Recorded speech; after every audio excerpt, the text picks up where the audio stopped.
Hello बच्चों, चलिए प्रश्न देखते हैं। स्वपरागण और परपरागण में कोई तीन अंतर लिखिए।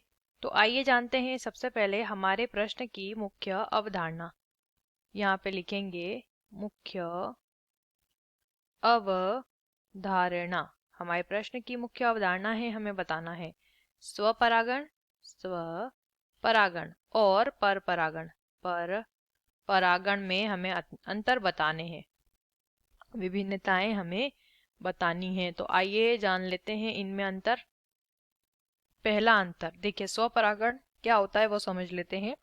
इसमें, इस प्रक्रिया में या इसमें एक ही पुष्प के वर्तिकाग्र, एक ही पुष्प के वर्तिकाग्र नहीं, परागकण लिख लेंगे पहले। परागकण उसी पुष्प के वर्तिकाग्र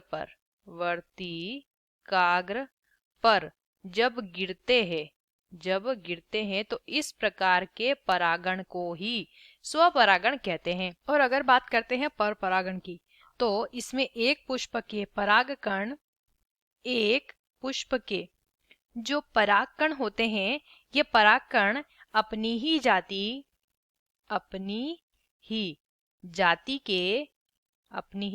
के अन्य पुष्प के वर्तिकाग्र पर गिरते हैं। यानी कि एक ही जाति का पौधा होगा लेकिन पौधा अलग होगा, जाति समान होगी, अलग पौधे के पुष्प के वर्तिकाग्र पर जब गिरते हैं और इस प्रकार से जो परागण की क्रिया होती है, इसे परपरागण कहते हैं। ठीक है। दूसरा अंतर यहाँ पे देखते हैं, इसमें माध्यम की आवश्यकता नहीं होती। माध्यम आवश्यक नहीं होता है क्योंकि एक ही पुष्प पर परागण हो रहा है। और पर परागण के लिए माध्यम आवश्यक होता है, जैसे कि वायु, जल या किसी जंतु की मदद से जो परागकण होते हैं वो ले जाए जाते हैं अन्य पुष्प के वर्तिकाग्र पर। तो यहाँ पर माध्यम, जल, वायु, जंतु आदि का माध्यम जो है क्या रहेगा? आवश्यक माध्यम आवश्यक होता है। ठीक है। तीसरा अंतर यहाँ पे, यह क्रिया द्विलिंगी पुष्पों में होती है।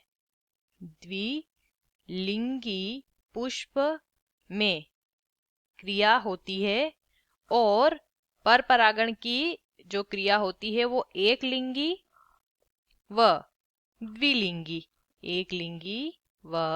द्विलिंगी दोनों प्रकार के पुष्प में ये क्रिया हो सकती है।